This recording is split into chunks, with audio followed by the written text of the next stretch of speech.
And you have to make us understand that, listen, we are in this thing, developmental thing together, and without one, the other will suffer. I know that the work of the Ozone Office has evolved over the last 30 years or so.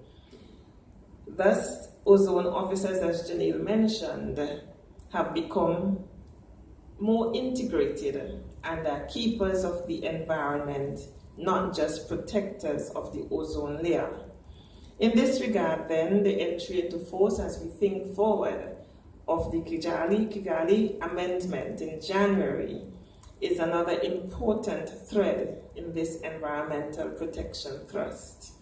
The implementation of this amendment is poised to complement the Paris Agreement, helping to reduce CO2 emissions and making the below 2 degrees target more attainable. You know, just as a segue, you know, when we speak about the whole aspect of climate change and the impact it has on coastal erosion, scientists like to say in very scientific terms that we are losing how much degrees or how much meters of land per year and so on. And I say to them, what you're saying there is all quite interesting, but I am able to appreciate that at one point in my life, if we use St. Vincent and the Grenadines as an example, I knew that you had land at this point, and now I see land at this point. So I can see it with my naked eyes over the years that something is happening. I'm happy that somebody can explain it in a very scientific manner and say if it is not halted, then we are in for serious trouble. So I make the same point in respect of the reduction of the CO2 emissions. I want to just say also that our country, St. Vincent and the Grenadines, has begun the groundwork towards the ratification of the Kigali Amendment, and I heard the plea for us all to move with some speed in trying to complete that. But I expect that we would get there before the end of this year, 2018, or maybe very early in 2019. And what a wonderful achievement it will be if all of our countries here represented can so notify that we have ratified in the not too distant future. So with that, as I indicated earlier, we can do the presentations for those who have completed the training. I want to congratulate you most sincerely, but I also want to end by wishing you every success in today's meeting and the rest of the time that you have here. And I invite you, as I said at the beginning, to come again to enjoy the diversity of what we call Haroon, land of the blessed, the gem of the Antilles.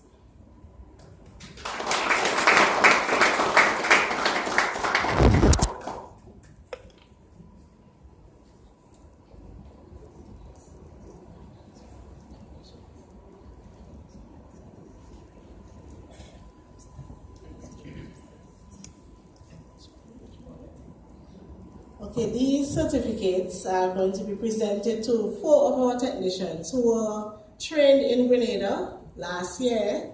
We have the UNIDO project that some countries of the region are participating in, which is St. Lucia, St. Vincent and the Grenadines, the Bahamas, Grenada, and Suriname.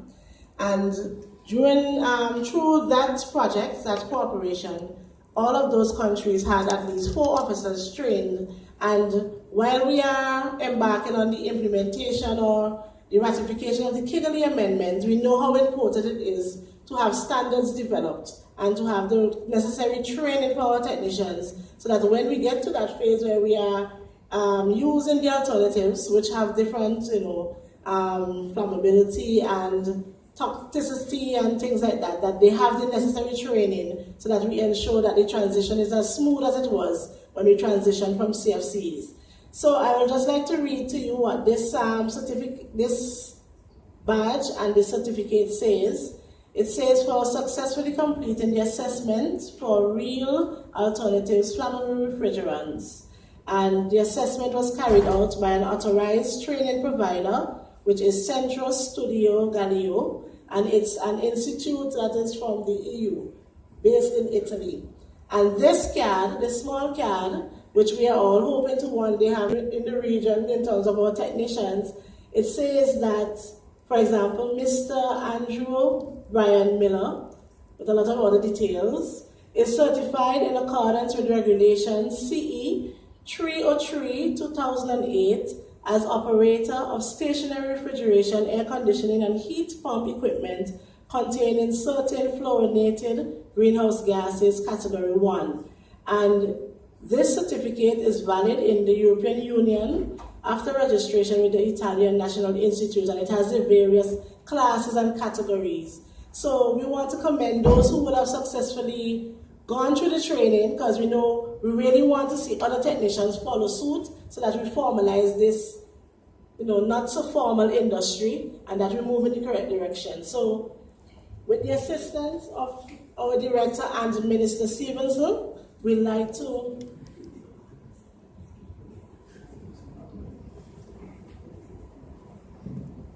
I'll just hand them to Minister and he will hand them over.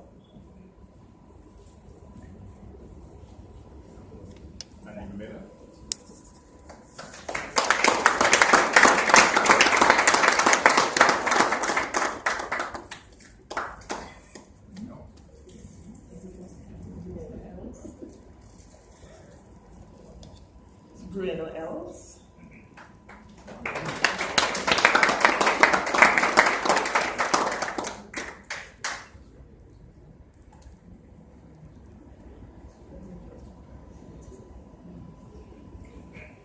Mr. Gary Peters, who is also our national trainer.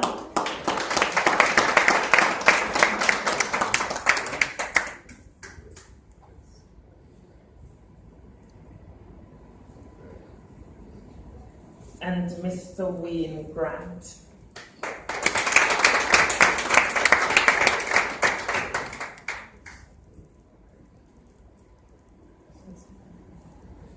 Thank you very much, Minister. Thank you very much, ladies and gentlemen. So that concludes our opening ceremony. We'll just have 5 minutes break so that we can, reorganize.